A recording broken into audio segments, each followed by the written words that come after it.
Welcome to another edition of the Giants Huddle Podcast, brought to you by PSEG, energy efficiency for game time at any time. Visit pseg.com/Giants for discounts, rebates, and home energy assessments. Joining us from NFL Network, the one and only Daniel Jeremiah. Daniel, what's going on, man? How are you? I'm doing great. Great to see you. Yeah, absolutely. Always good to talk to you around this time of year. We usually talk about Giants picks in the top 10, but no. Picking the 20, so we'll get to that second. Let's do team building first. I know you love to kind of figure out how you build successful teams in the NFL. Giants, big decisions in free agency this year. Daniel Jones, the big one. If you were Joe Schoen, put his GM hat on, how would you like to structure that in terms of setting up the Giants for success long term? Well, I agree with Joe in terms of I think it's a priority, try and get something done with Daniel. I think you feel a little bit more comfortable on the shorter end in terms of the length of the deal, just to give him more time to kind of prove himself. I mean, he's coming off a really solid year, and you want to see, is this, going to continue to trend in the right direction. So I don't think it's a long-term commitment. I think you have the luxury of the franchise tag there as kind of your leverage point to see, okay, where are you comfortable? And, it's a 2 or 3 year commitment at a number that you feel good about. And if you don't feel great about, the number, or it gets pushed up too high, you always have to fall back on that tag, which then brings you to the next point of business, which is then try and get something done with Saquon, and again, I think that's another one where, because of the position you're talking about, hopefully, a 2 or 3 year guarantee. Yeah, and we know when you evaluate quarterbacks how tough it is, right? And I think we saw Daniel do a lot with not a whole lot, right? Yeah. He was efficient, but still the overall production numbers, at least in the passing game, his rushing game was fantastic. Yeah. It's not in that elite category yet. So if you do go either a 1 year tag or a short-term deal, then does it become mission 1, 2, and 3 to get more around him to see what he can do with more? They've got to get faster, they've got to get more weapons, and they've got to get guys that can run and make plays down the field, because when you have to play, station to station baseball, so to speak, and you don't have people that scare anybody else to open up the rest of the field, it makes it really tough to play that position. So I give him a lot of credit for their ability to move the football and score points as they have, because they just don't have any speed. They need some juice. Yeah, absolutely, 100%.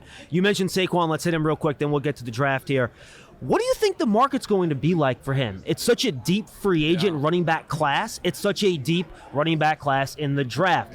Josh Jacobs, Miles Sanders, then you get the Bijan Robinson, Jahmyr Gibbs. I mean, there's so many good players out there. Yeah. I mean, is it, even if they have to franchise Jones and he hits the market, I sense the Giants might be able to get him on, maybe team friendly is a little strong, but on a reasonable deal just based on the depth of the market, right? I agree with you. It is a really good draft group. You mentioned all the names in free agency. It's the market's flooded. So I think that does help you in terms of trying to get a long-term deal done there. And I think you can be patient and you can set a firm price that you feel good about. And in worst case scenario, you don't want to lose him. He's been a great player, but you could replace him very cheaply.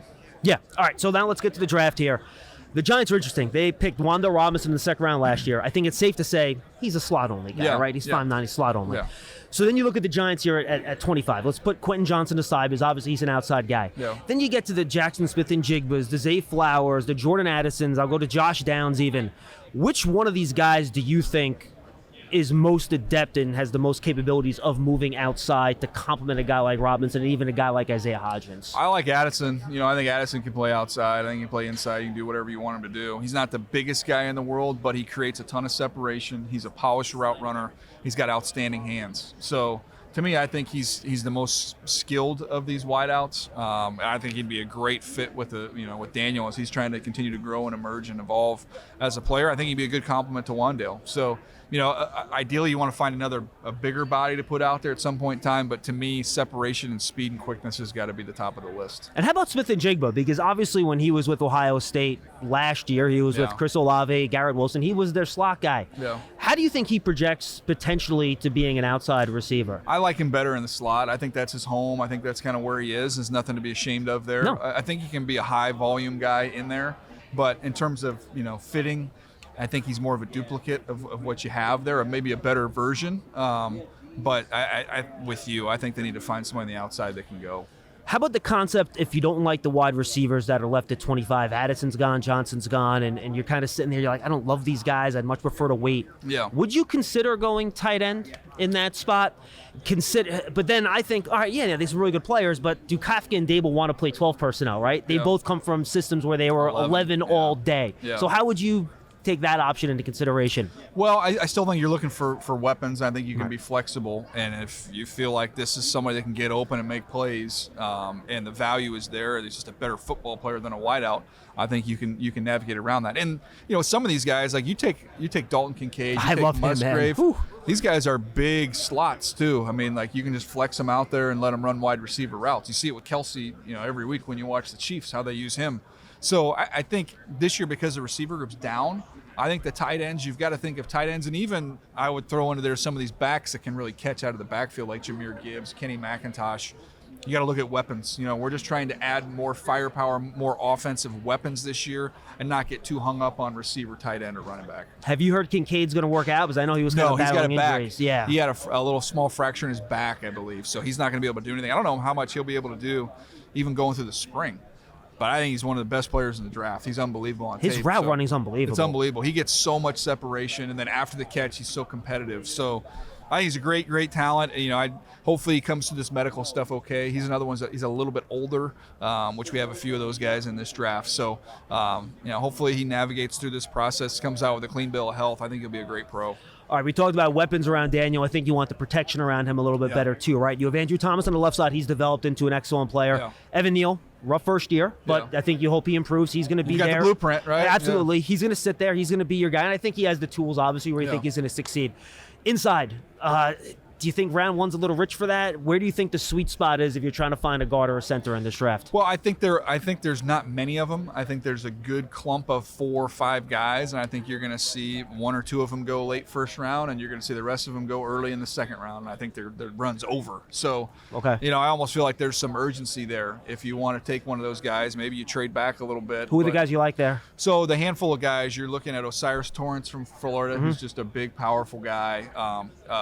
Steve Avila from TCU can really move. You've got the 2 centers in Tippmann from Wisconsin. You've got John Michael Schmitz from Minnesota. That group, and then I would put Cody Mauch from North Dakota State, who can play all 5 positions. I think all those guys are going to go. I'll be surprised if any of those guys are around after the 40th pick. Interesting. Wow, they will go quick then. So as you move ahead here in the Giants and you're trying to build out this offense, you mentioned the weapons, you mentioned inside. What are some of the things that you think Daniel needs to do better to kind of take that next step once he gets some more guys around him? Well, I think that out of survival, he's had to get out of there earlier than maybe he would like to.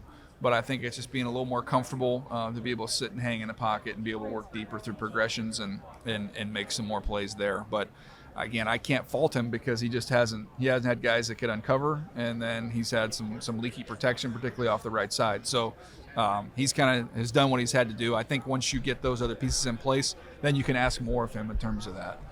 All right, let's jump to defense. If the Giants want to kind of smooth that position out a little bit, could be a huge cornerback first round, 6-7 guys maybe. Start this way.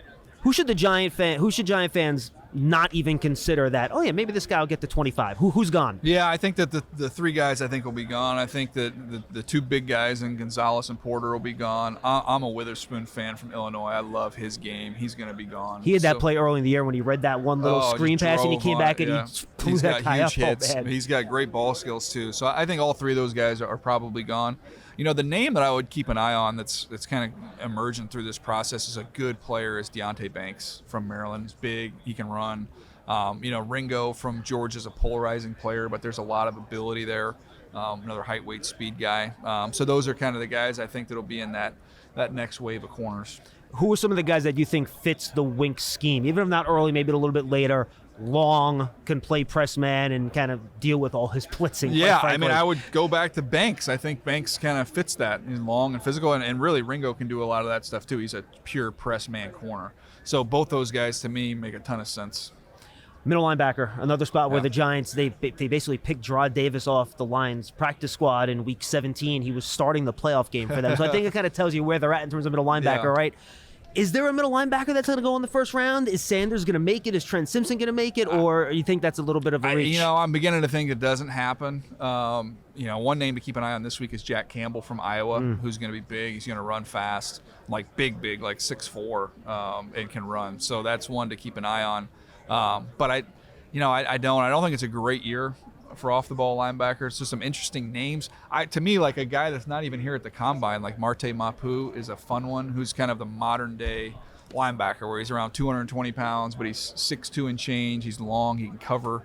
I'd rather take one of those guys, a guy like him, in the third round than to spend a late first round pick on some of these other ones. Linebacker usage is interesting to me, Daniel, because, yeah, like you said, you want someone that can run and cover, carry a tight end. But if you structure your defense properly and you just want to blitz your guys, that kind of almost makes it a little bit easier, right? Where you're sending the guy, you don't have to worry about the coverage aspect. You're in third down, you put 4 safeties on the field instead of linebackers, right? So how do you view that position kind of heading when it comes to building your roster in the NFL? It's not one. I mean, there are exceptions. You've seen, the Ravens trade for Roquan Smith. They paid him.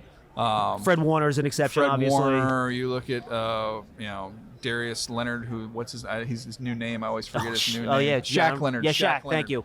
Shaq Leonard. But there's a lot of teams that just aren't going to do it. I call the Charger games, and they went out and drafted Kaiser White in the 4th round. Plays really good for him. Let him walk. They had replaced him with Drew Tranquil, who they took in the 4th round. I'm sure they'll probably let him walk this year. And these guys are good football players, but you feel like you can find them in the middle rounds. The Eagles got, I thought, was a fantastic player out of Georgia last year in the 3rd round. They got Nakobe Dean in the 3rd round. So I don't think there's quite the emphasis on off-the-ball linebackers with most teams. All right, I want to ask you about running back, because I guess there's an off chance Saquon doesn't come back, right? How deep are we looking here? Are you looking are you looking 4th round? You can get a guy that you feel pretty good about playing at least half your snaps? Double digits. I mean, I think there's double-digit guys that can play, that have a chance to be starting running backs. So it's a really deep group, and you can find them all throughout this draft. And again, that's why it's going to be fascinating to see the marriage between free agency and the draft and the impact that it has. And you got to keep that in mind. I know Giant fans, you appreciate Saquon and how great he is, and I'd want him back too. I would. But if for some reason it doesn't happen, the sky is not falling. There are a lot of options. Final question. What's the first big domino league-wide that falls? Is it Derek Carr? Is it Aaron Rodgers? Is it something that nobody's thinking about? I think Aaron Rodgers. I think everything's being held up right now by Aaron Rodgers. Once he decides whether or not he wants to A, play, or B, stay in Green Bay, then I think soon thereafter the Carr decision gets made and off we go. DJ, good stuff, my man. Good seeing you, you, brother. Daniel Jeremiah, NFL Network. Check out their coverage all week long of the NFL Combine right here. And, of course, check them out on the Move the Sticks podcast. I'm John Schmeelk. See you next time on the Untitled Podcast.